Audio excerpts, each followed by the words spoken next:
In the space between what was and what will be, we choose to build something greater. Not simply to observe what unfolds. Instead, to shape what comes next. To question with intent. To explore with depth. And to build what endures. Where ambition meets intention. Where community becomes legacy. And as we move forward, we go beyond the verse.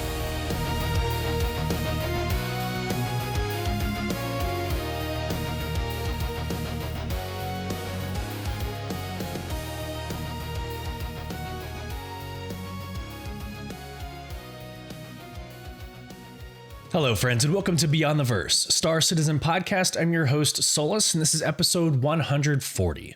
We're talking about the moment Star Citizen starts to feel like the verse we've all been imagining with ship audio. The ship audio team confirms they're pushing toward distinct signature per manufacturer, and that older ships are slated for updates so the gap doesn't keep growing. Then we're going to hit the Roadmap Roundup, where crafting T0 and the Inventory Rework land in 4.7, but both get flagged Tentative, which tells us a lot about risk and readiness. And yes, we're going to close out this episode with our community giveaway conversation with a Year of the Rat mindset. What's the cleverest move you've ever pulled in the verse? And we announce our giveaway winner. Welcome in, everybody.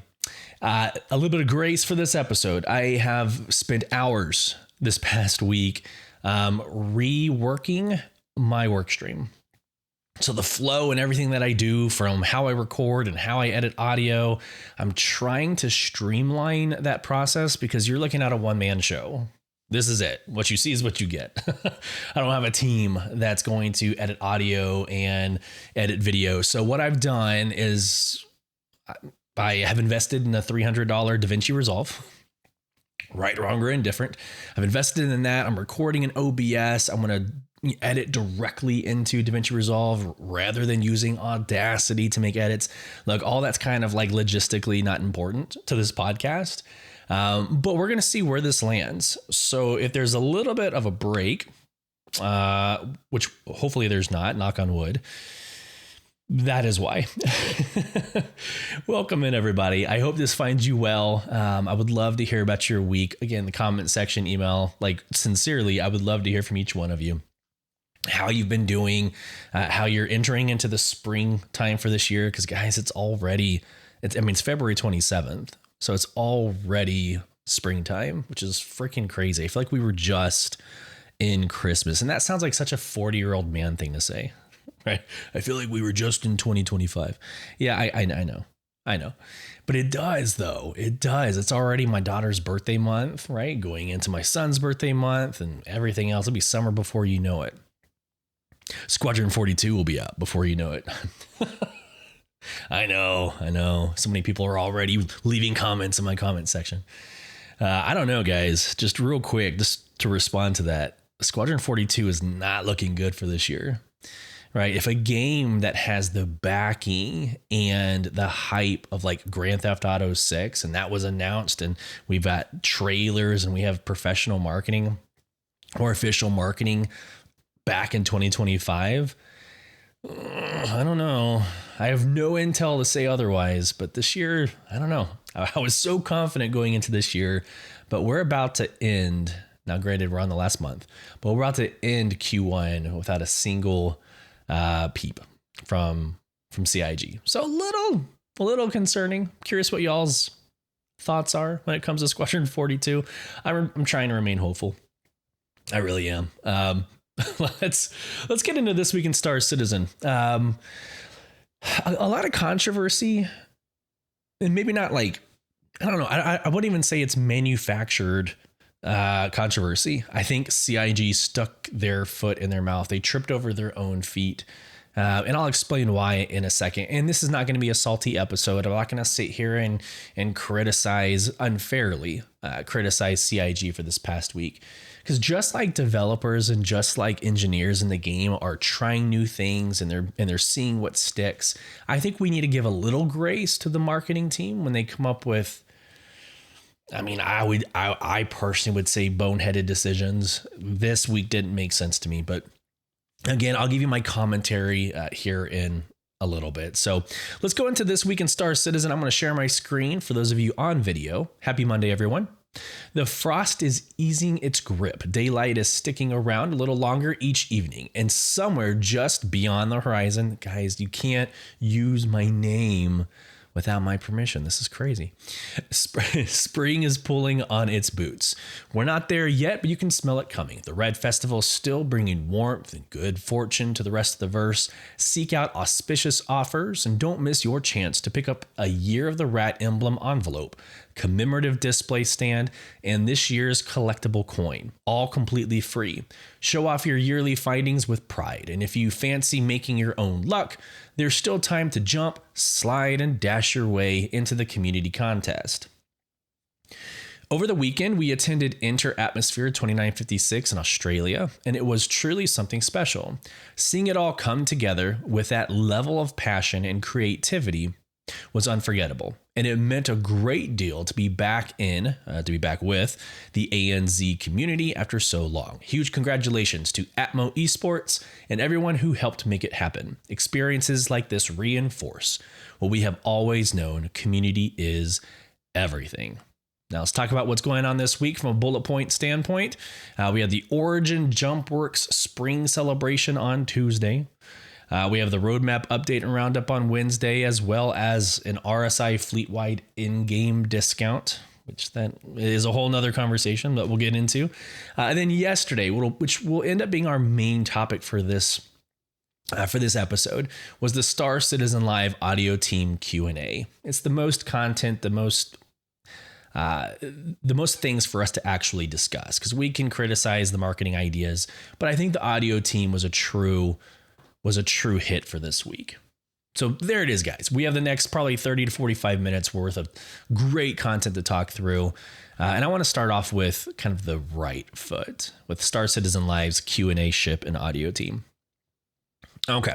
So just like the last couple of episodes, I've done the legwork of listening to the hour-ish long episode of the Star Citizen Live Q&A ship audio team interview.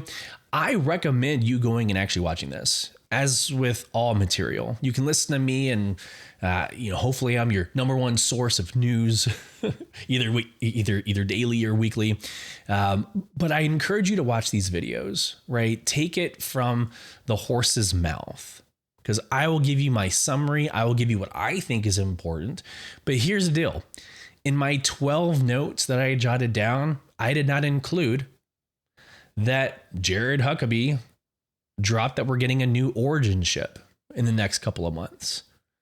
So I just decided to bring that up right now, real time. I wasn't going to talk about it, but there's things that in summary, we're going to lose.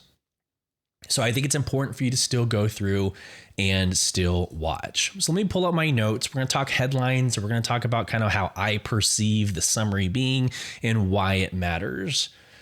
And so for the first bullet point that I have, CIG is pushing toward fully bespoke ship audio, where you can close your eyes and know the ship by the sound alone.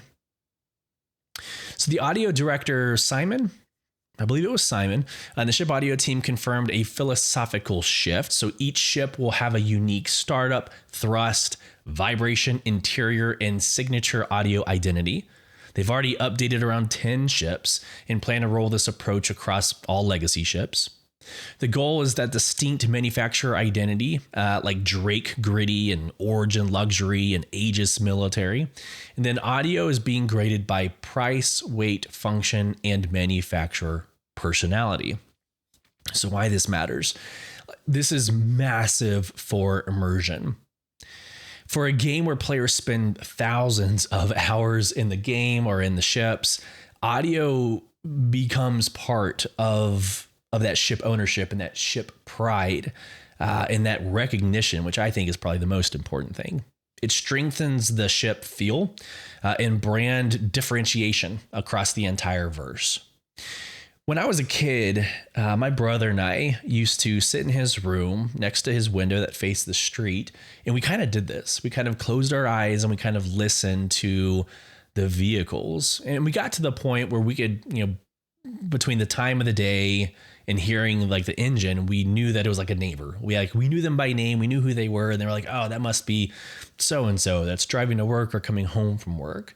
But it was, we would listen to the engine, and it was a game that we played. Oh, that was a Ford Mustang, or, oh, that was a Honda Civic. And so this one kind of hits home to me. We're not going to be doing that in the verse, or maybe we will, but I'm not going to be sitting around just listening for ships. Like nostalgia kicks in. But there's this idea that like you're in Jumptown. Like, come with me to Jumptown. We're in Jumptown. We're gathering, the drugs outside of, the distributor or the fabricator, and we're getting ready to move out to our ship. We're getting ready to move it out to our C2 or whatever cargo hauler we have. And all of a sudden, the walls rumble, right? The glass starts rumbling, and you can hear before you even see it an onslaught of Idrises or an onslaught of hammerheads. You talk about the moment that your butt puckers.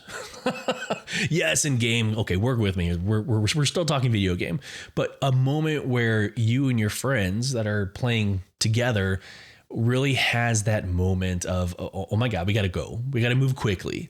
And you run out to your ship with all the drugs, and you still can't see them, but they're coming over the horizon, right? They're peeking through mountains or they're coming through the trees. Because you can hear them. I think that's the biggest takeaway, in my personal opinion. We can talk about when you're flying and how you hear your engine and how your, inside of the ship reverberates, which we'll talk more about here in a second. We can talk about that piece, and that's all great, right? Unfortunately, though, I think that's one of those things that players will initially maybe recognize, but they won't really appreciate real time every single time they get into the game, right? It just becomes their experience. It becomes their immersion, and they kind of get used to it, but that's a good thing, right? You shouldn't always be smacked in the face with immersion every single time you jump into a game. The next headline I have is placeholder external ship audio is temporary.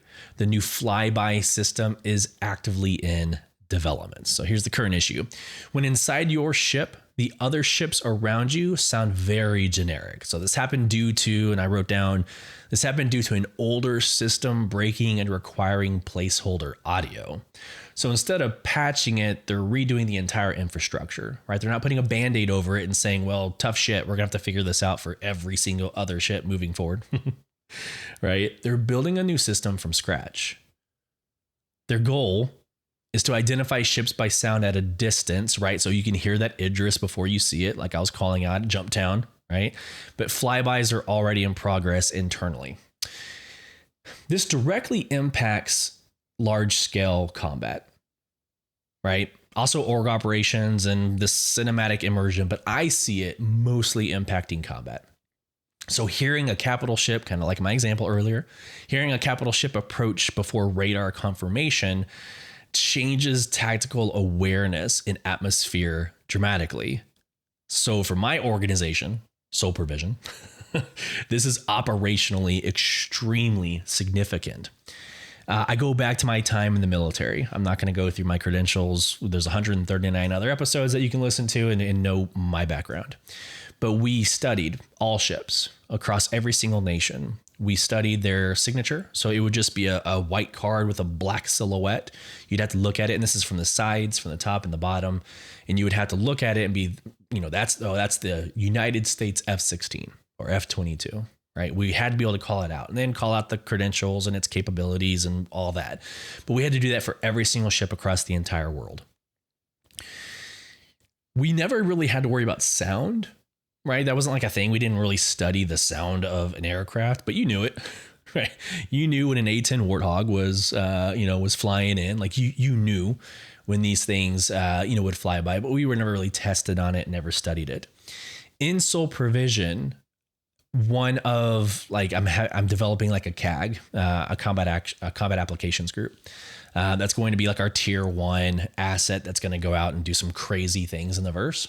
Well, one of the things I'm going to make us do is the heat signatures, the radar signatures, the silhouettes.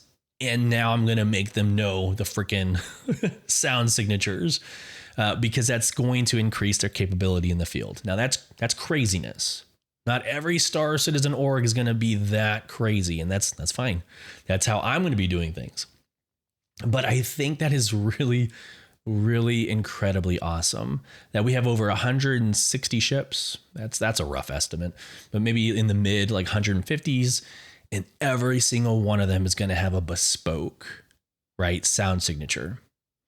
Caveat, a lot of those are duplicates, right? Like the same hull, the same chassis. So it's not like 150 unique. Let me rephrase. But every unique hull, every specific hull, will have its own its own sound signature. So that's crazy if you're going to sit there and study it like me and Sole Provision will. But it's going to be very immersive, and I'm going to keep coming back to that as this theme from this Q&A: immersion, immersion, immersion. All right, next headline. The ship audio team is now 6 strong, so building systems that apply globally to avoid constant legacy work. The audio team expanded to enable more bespoke content, to focus on systemic solutions, so new features apply to all ships moving forward. Avoid repeating the new ship sounds great, but the old ships feel outdated cycle. Guys, I'm thinking like the Alpha 22 Wolf, or really both Wolves, the 21 Wolf and the 22 Wolf.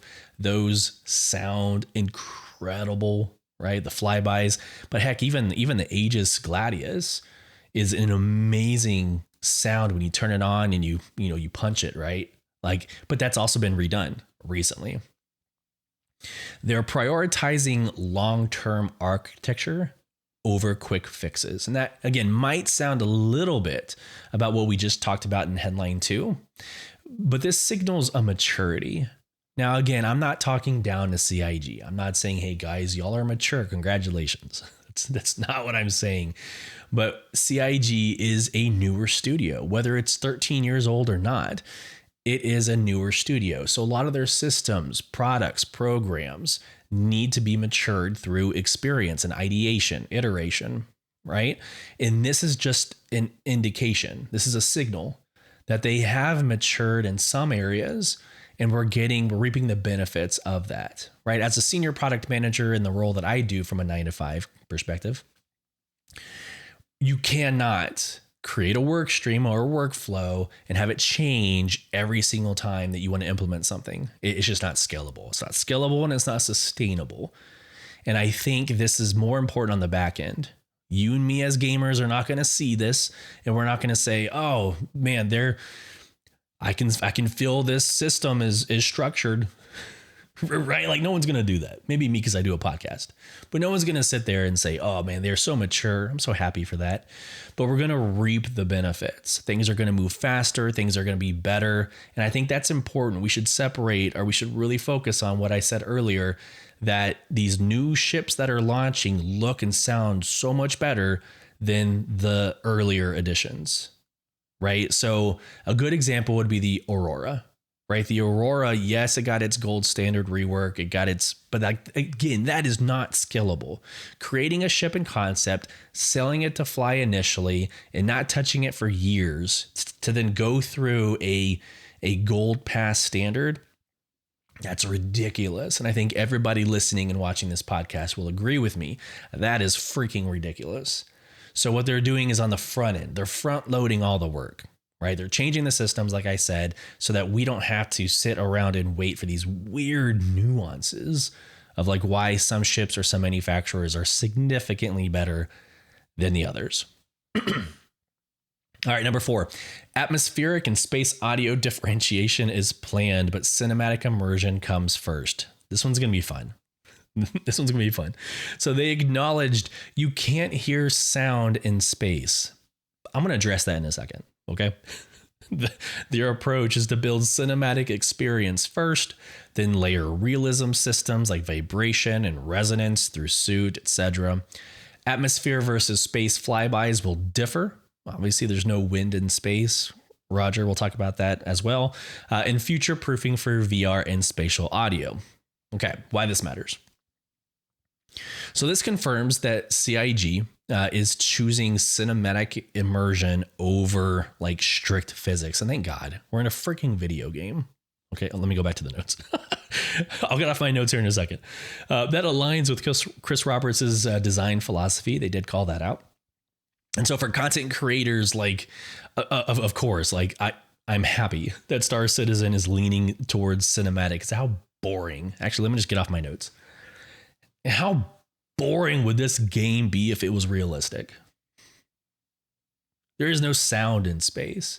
There is no explosions in space, no matter how much Star Trek and Star Wars you want to watch. There's no oxygen in space. So how is the fire catching and burning out in space? Guys, it's a video game. And where I understand this like desire for some things to be realistic, right? I think at the end of the day, we just need to remember that this is 930 years into the future. Relax. Relax. Yes, you are correct, though. You're not wrong. You are correct that you cannot hear sound in space. But guys, just imagine everything we just talked about, right? You're in Jump Town, right? Your chaos has ensued. Everybody's dying around you. Things are blowing up. Poor little Copian are running around getting shot in the freaking face. You jump in your ship, you head up, you get through atmosphere, and then once you're past atmosphere, nothing. Just nothing. You don't hear gunshots from another ship that's out in space. You don't hear anything. You see it clearly, but like you don't hear anything. It's just dead silence. I can't be the only person that's okay with this. That's okay that CIG's like, let's create something that is movie-esque and not like so realistic. So I'm on board with that. I'm with you. I'm with you, CIG. All right, number 5. Ships sounding identical when damaged is not intended. Future audio variation is planned. So damage-based thruster variation is discussed. Potential integration with engineering systems. The engineer wear and lack of servicing affecting sound is under consideration. So this ties directly into that engineering gameplay loop. So imagine you're hearing your systems fail before they actually fail. So you're flying and maybe your shield generator starts to fluctuate. Maybe it starts going in and out. You know, you might be able to see it indicated on your HUD in front of you, but how amazing would it be for you to be flying and you hear something's off? Like something, your spidey senses are kind of like, ticking, right? Your thrusters are failing, or like you hear your jump drive has just been shot out. So you're not going anywhere, right? Your quantum drive just got shot out. So you're not going anywhere. Now that is another level of immersion, but that's not only immersion for the pilot, that's immersion for your engineers.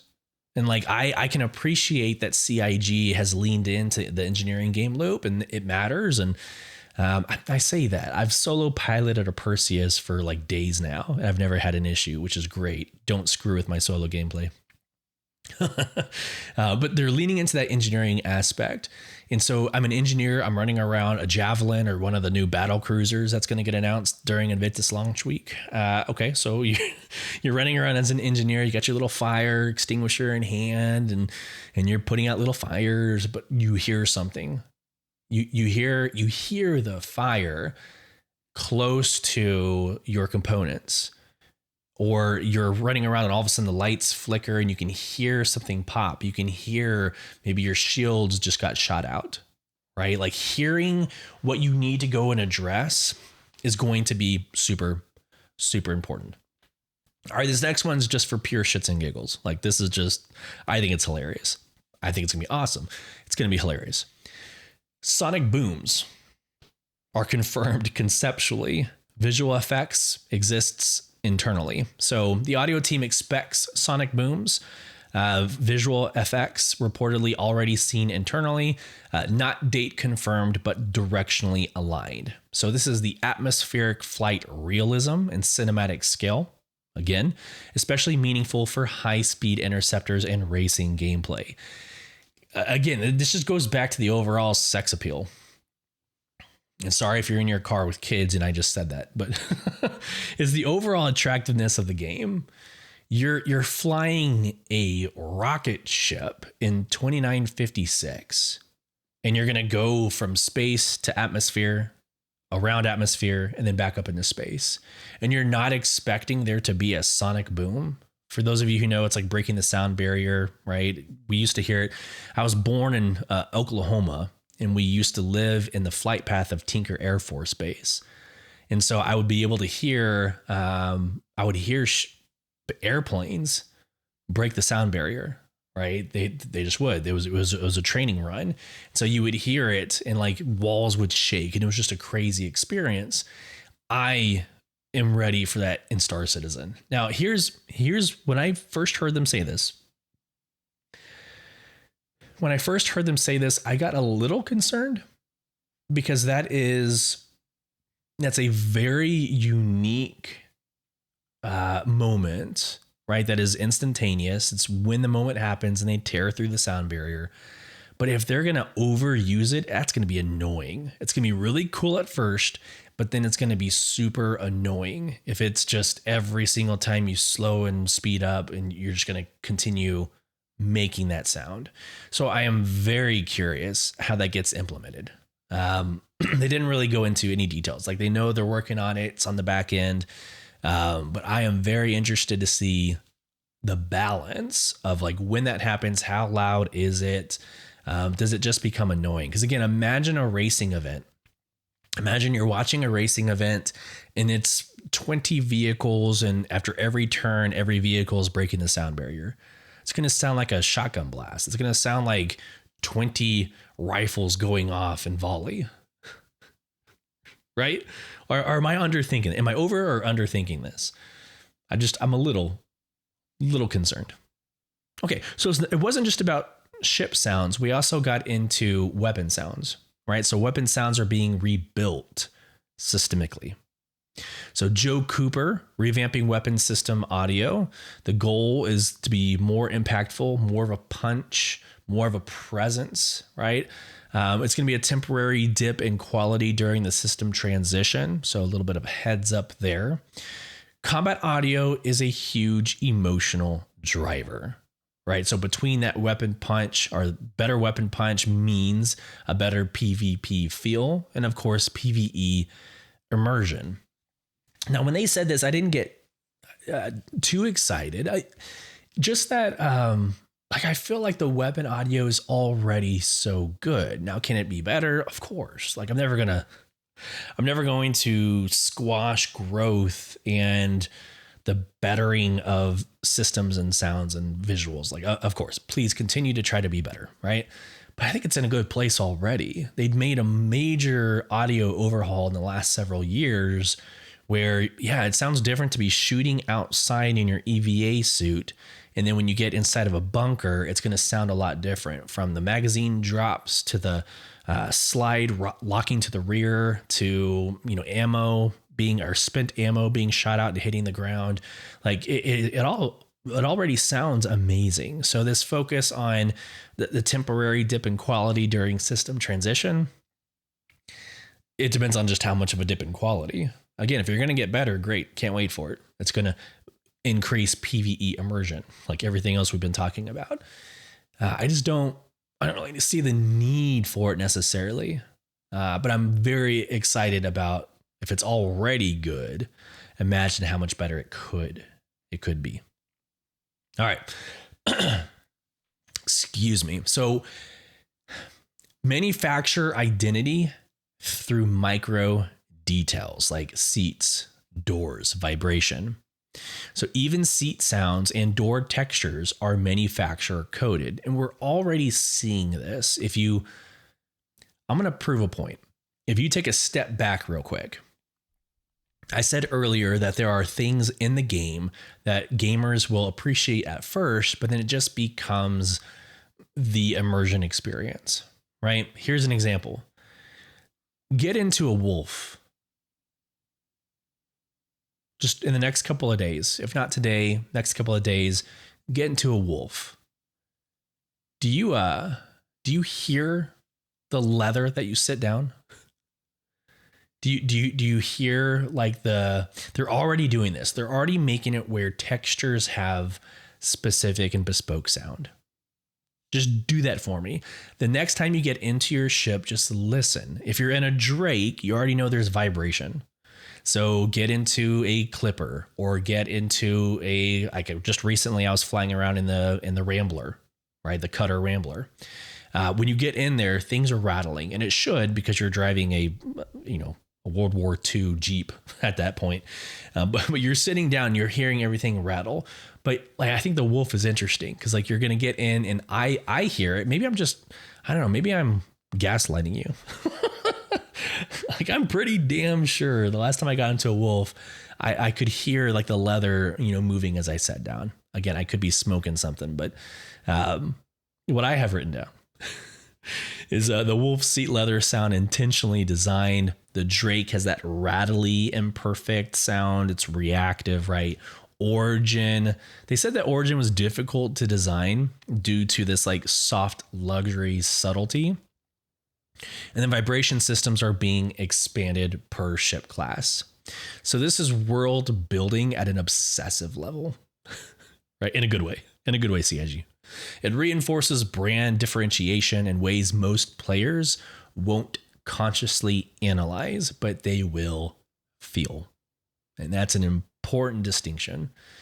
This is where they talked about Origin having that new ship coming out in the next couple of months, which I think is exciting. If you think about it, we have a 100i, a 300i, a 400i, a 600i, and an 800i.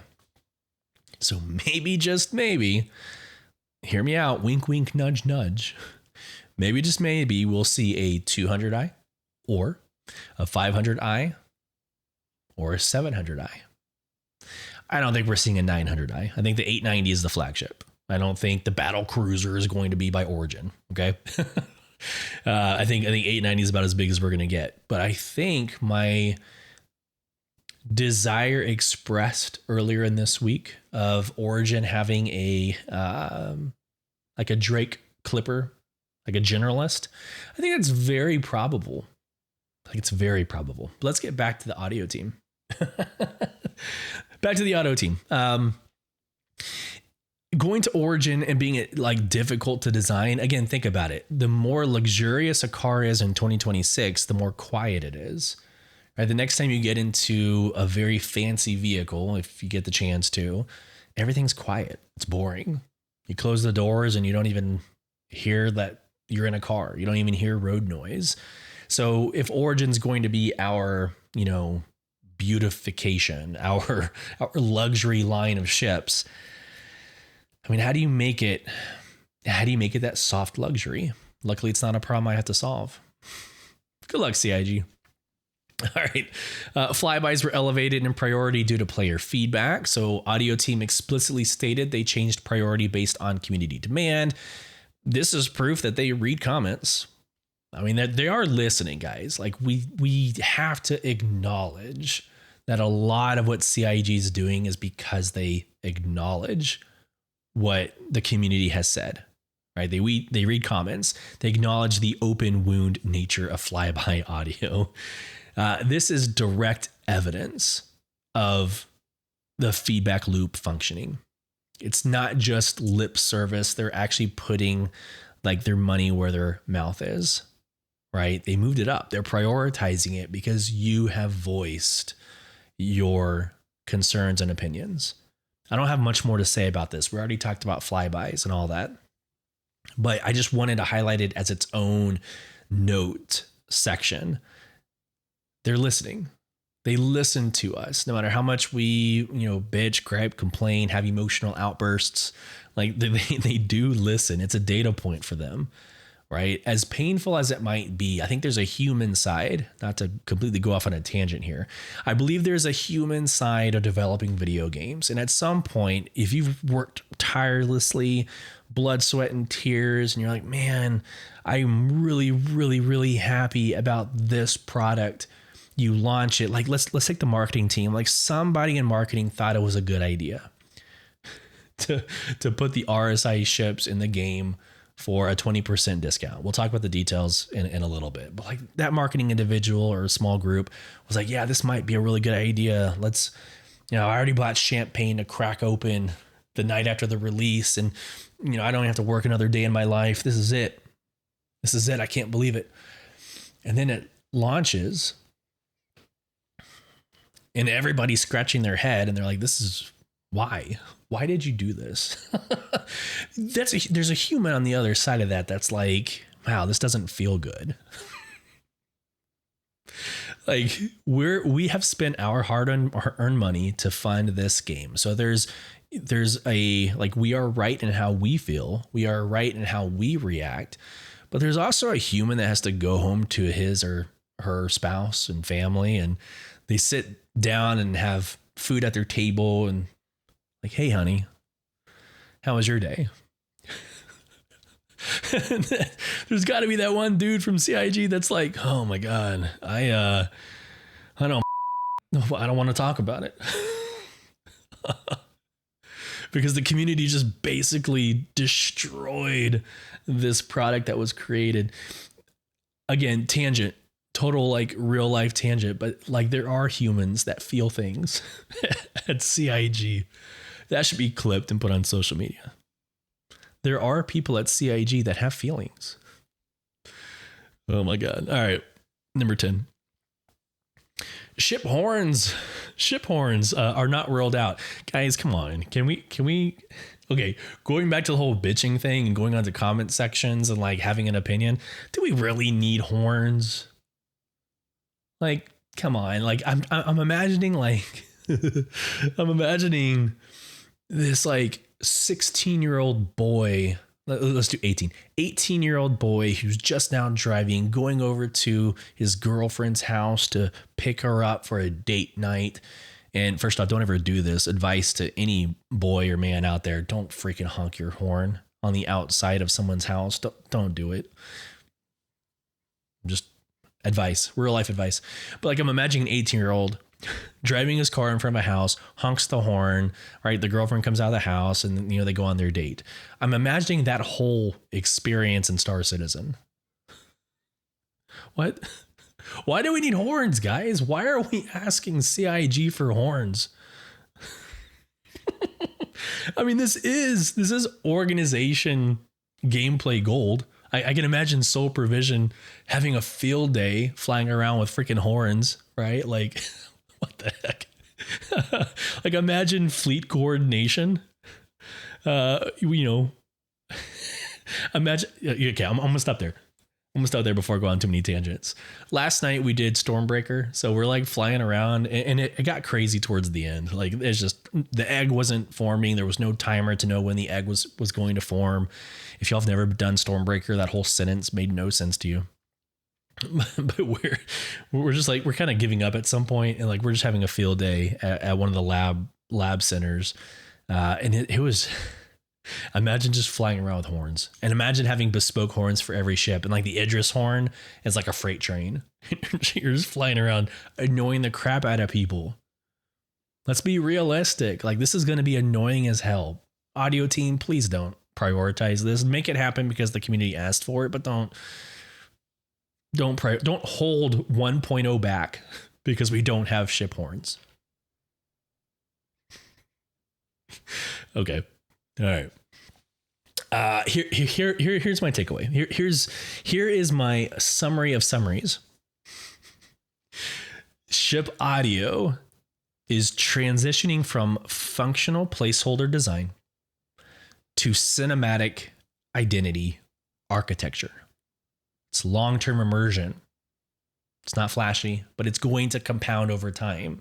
These small little things that we're putting together, right? It's part of a jigsaw puzzle that's going to be this beautiful tapestry when it's all said and done, right? So for org leaders, flybys matter tactically. Industrial players, manufacturer identity reinforces your ship pride. Prospector versus golem. PvPers, weapon overhaul is coming. Get excited there. And for cinematic lovers, sonic booms and atmosphere differentiation is confirmed. I think this was a phenomenal Q&A session with the audio team. I think there's a gold nugget here for every single one of us for different purposes in how you play the game. You're going to see it and you're going to notice it when it first comes out, and then it's just going to become part of what Star Citizen is to you. And that's okay. That is what's going to truly separate a mature platform that we're going to play for years and hopefully generations. This is the makeup. This is how it is done. What are your thoughts? I just talked at you for 30 minutes. What are your thoughts on the audio? Does it matter? Guys, does the audio experience matter to you in Star Citizen? Let's go to the Roadmap Roundup. All right, let me share my screen just so you can see the data source. All right, here we go. So 4.7 crafting T0 in the inventory rework right here, guys. Highlighting it for y'all. It is marked for 4.7, but it is marked as tentative. Now, I truly don't think that we're going to get a major chapter. Now, when I say chapter, I'm not saying 4 to 5 or 5 to 1.0. I don't mean those major chapters. I'm saying we're already in chapter 4, which is post Pyro. So we're already in chapter 4. I'm saying major chapter being a .1, .2, .3, etc. I don't think they're going to do a .7 without something major like inventory or crafting version 0 or T0. So they're marked tentative, I think, just to not commit to any like hard date, right? We kind of know, if I remember correctly, I think the patch is slated for March 29th. It's literally the last opportunity of Q1 or of March. Again, if I'm not mistaken, if I can remember correctly. And they are doing a major patch. Is it monthly or is it every other month? I think it's every other month. I don't think this drops without crafting and inventory. So I see tentative. I think we respect it. I think we call out that tentative means exactly what it means. They're not committing and saying, look, in 4.7 March 29th, we will have crafting tier 0. We will have inventory. So I think we need to respect the fact that it's called tentative, but I can highly suggest, I highly predict that we will see this at the end of March. We will have crafting and we'll have the new inventory in March. At the very least, we will have inventory. The inventory will be reworked. That's already ready to go. And like, I know there's probably other people that'll argue with me and say, oh no, it's not. Things need to be, created and molded and made better. Like that's fine. You're not wrong.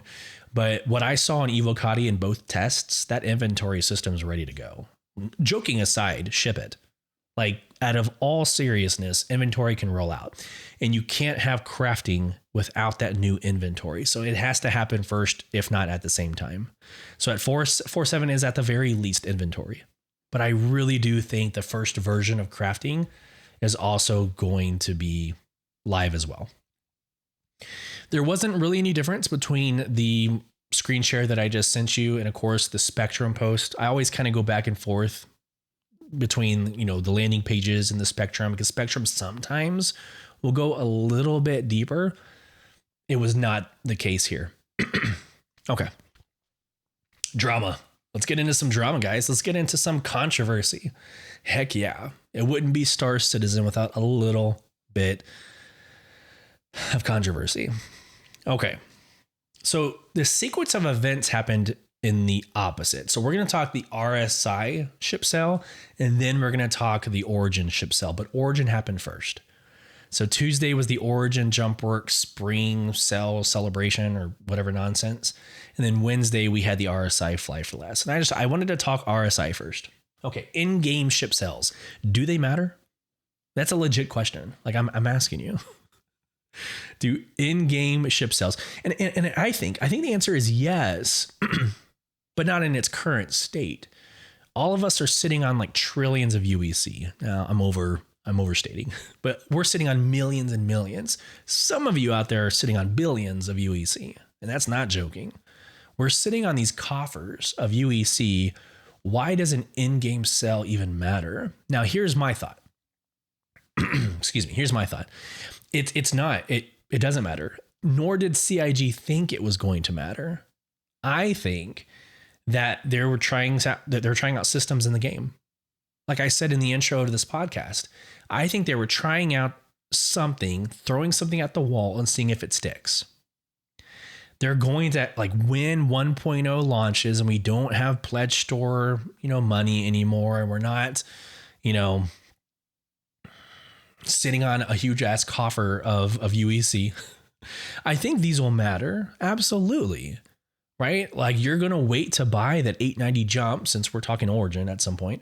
You're not going to buy the 890 jump if in a week or a month it'll be 20% off. But those need to be tested. That system needs to be tested. That the visual user interface, like the overlays that they're going to put on the rental kiosks or the purchasing kiosks, they're going to have badges and flags and say, 20% off. They're going to have to try these things. And so where I look at this, and to be fair, on Wednesday, I posted my Today in Star Citizen content kind of criticizing this.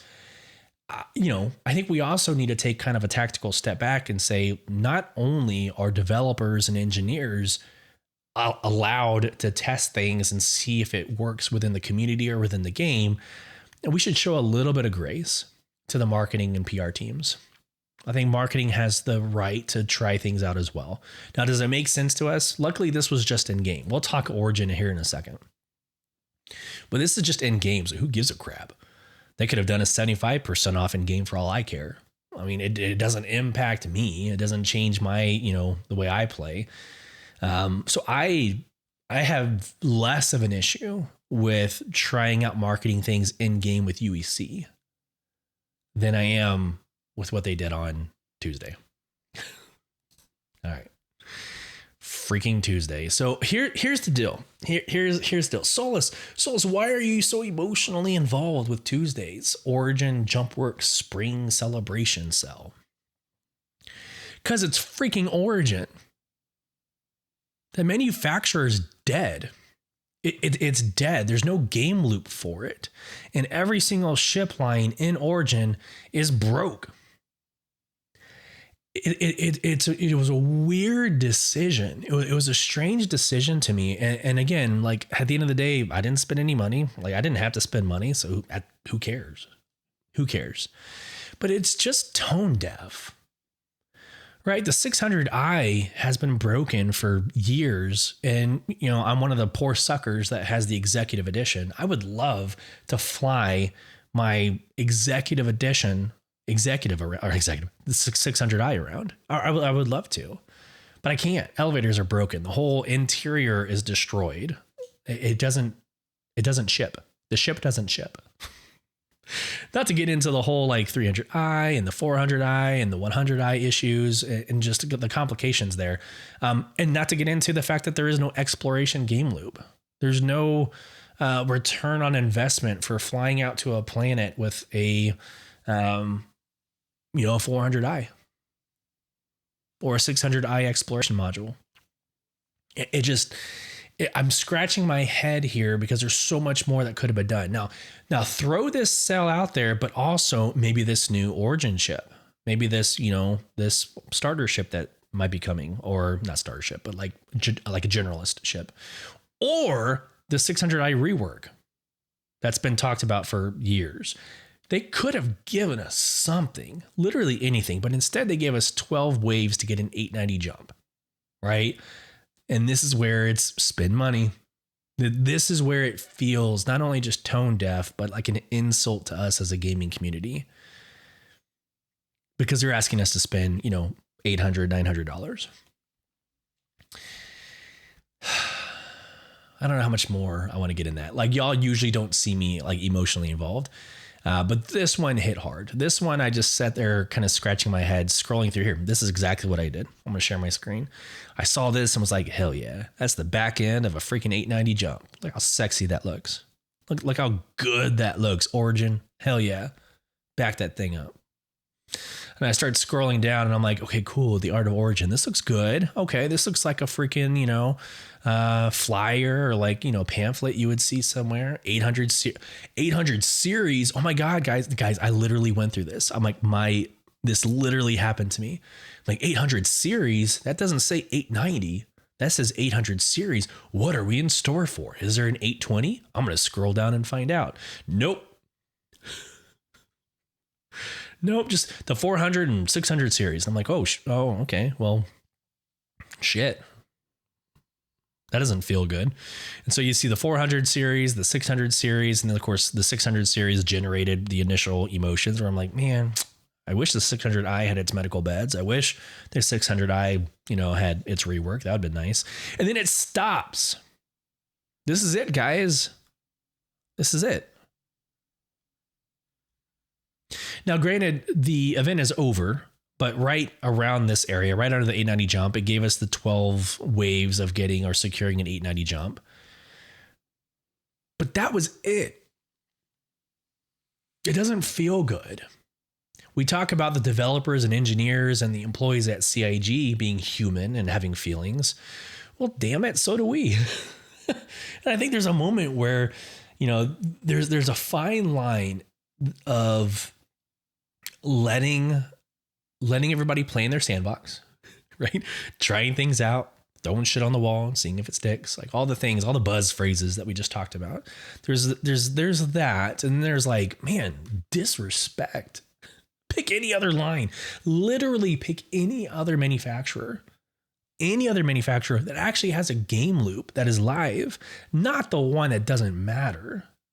And I say that truly out of a place of pain. That Origin was my original, play on words. It was my original love. Like when I first joined years and years and years and years ago playing Star Citizen, Origin was my manufacturer. Hell yeah. Beautiful, sexy, sounds great, looks great. Like I a little bit of pride flying those around, right? Like when I got my my 890 jump, flying that thing like it was a badge of honor. I don't remember the last time I flew an Origin. It's been years. Doesn't feel good. But you know what does feel good? Giveaways. Let's do it. Giveaways. All right, a little bit of a 180 in emotions. Let's go giveaways, guys. First off, thank you so much. We've had back-to-back giveaways. So thank you, CIG, for sponsoring both giveaways. But we went straight from like the Argo Moth into this one. So this was the Lunar New Year 2956 giveaway. It's mainly the Argo Atlas, but let me share my screen for y'all. It's not just the Argo Atlas. It's also the lifetime insurance, obviously, Star Citizen digital download, but hear this. The auspicious red paint, the auspicious red rat paint, the Year of the Rat lantern display. Oh, there's more. The Calva Helmet Year of the Rat, the Sabine Undersuit Year of the Rat, the Calva Helmet Red Festival, and the Sabine Undersuit Red Festival. This is a huge giveaway.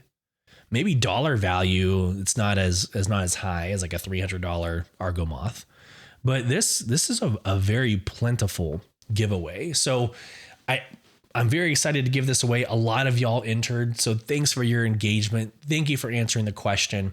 We did ask the question, what is the luckiest, I would say coolest, what is the luckiest thing that has happened to you in the verse? So we're going to go through who won, read their entry, celebrate it. And as always, I will take this list and I'll make it look good and send it to CIG without doxing information as well. So let's get into this. All right, sharing my screen so you see how the soup is made. I have hidden several columns. That's why it's Alpha Charlie Hotel. So all the doxing information has been hidden. So we've got RSI username and the answer to the engagement question. So here we go. I created column alpha so I can randomize the number. So here we go. Random. And then I've got to copy that all the way down, Control C, V, and paste as text. So that way it locks it in and those numbers are static. Let's go ahead and hit this row 1. We're going to make that a filterable. Good God. Maybe it's this other one that says filter. You know what, guys? I'm going to do smallest to largest. I'm going to blow everybody's mind. Usually it's largest to smallest. I'm going smallest to largest. And let's just, I don't know. Let's see what happens. All right. We've got LNX9 Red Reaper. Congratulations. So here we go. I've never played this game before. I just want the chance to win this one and own the game. Holy crap, guys. Holy crap. I am so happy about this. I am so happy. This is no offense to anybody who entered and has been playing and really wants this. Like, I am so happy that somebody is winning this giveaway who has never played the game and just wants to get in. Hell yeah. Here's the caveat. You're getting an Atlas and no way to fly anywhere. So awesome. I said this in the last podcast. Where I'm like, look, this is a great giveaway. A lot of items. The Argo Atlas is a phenomenal, platform. But how are you gonna leave? How are you gonna leave the space station? You're gonna you have gotten the game with no way of playing it. So I would love to learn vicariously through you. Okay, great. You got an Argo Atlas. What'd you do with it? Did you call it up in a hangar, just kind of walk around like, doo-doo-doo. This is fun. This is Star Citizen. Congratulations on winning. I'm super, super excited for you. All right. How funny. How funny. All right. So to episode 139's poll. All right. So when inventory and crafting hit live, what will matter most? 36.4% of you say economy depth. Also 36.4% of you 36.4% of you say crafting progression paths. And then the rest have 9.1%. So player trading hubs, new gameplay loops, market specialization. So that's what y'all think will matter most when inventory and crafting go live. I mean, you're not wrong. All right, comment section. Here we go. All right, only 3 to get through. I'll respond to each one. Get excited. Soundwaves Ghost writes, I always say sounds wave, and it's sound waves. I'm sorry, friend. I really am. I enjoy both formats. I can't wait for more uses of industrial stuff as more trickle focus on the edges of industrial. Being a hand-in-hand partner with combat means things like my okay, hey guys, use punctuation. And I feel like I could say this because me and him are friends. But good Lord, like, I can't wait for more uses of industrial stuff as more industrial stuff come in that focus on the edges of industrial. Being a hand-in-hand partner with combat means things like my Vulcan and Crucible get closer to being needed and awakening from hibernation. I think we got there, but yeah, I love you. I really do. I love you, friend. Yeah. So it's funny. Like, I have heard nothing but the Crucible and the Vulcan and all these other like ships. I've heard nothing more than those ships. And unfortunately, I think we're a little bit further out still. I think inventory and crafting, I think it's one step closer. I do. I think it is one step closer. I don't know. There's some of these ships like the Misk Endeavor. There's a couple of these ships that need a lot more game loops launched before they come online. And so I think it's a combination. I think, yes, inventory and crafting help, but I think there's like a need for every game loop to come online first. I could be wrong, but there's my negative take. Billy the Beast writes, with the SRV, maybe a good idea would be to attach hacking to towing players that aren't meant to be towed. Attach crimes to both the hacking and the stealing damage property. So you'd have to hack into the ship system security to allow you to tow it. I don't know how I feel about that, but might be a good step to add to towing someone's vehicle against their will. This kind of like, to me, this relates to like salvaging. Like not being able to just salvage, like I'm mad at some other vehicle, or I just see someone's in a bunker doing a mission, but their vehicle is parked outside. I'm just going to go ahead and I'm going to go over there and just salvage their ship. Like that doesn't feel right. That doesn't feel, I mean, a lot of people would argue that you should be able to, because Star Citizen is a free universe. But I do agree that there should be some way of like, hey, this is me. I give you permission to tow my stuff. Or if it's completely abandoned, like if it's in its abandoned state, like somebody has logged off and, they're literally abandoning the ship, then I think it releases that hold. But if that player is still in the game, yeah, I mean, I kind of feel like there should be a security system, right? An OnStar system that has to be triggered before you're able to just tow. I think that's a good point. I truly do. Marley Music writes, awesome episode, Sulyce. Yeah, I appreciate it. Thank you so much, friend. To me, crafting will bring a lot of synergy, great buzzword, between every playstyle.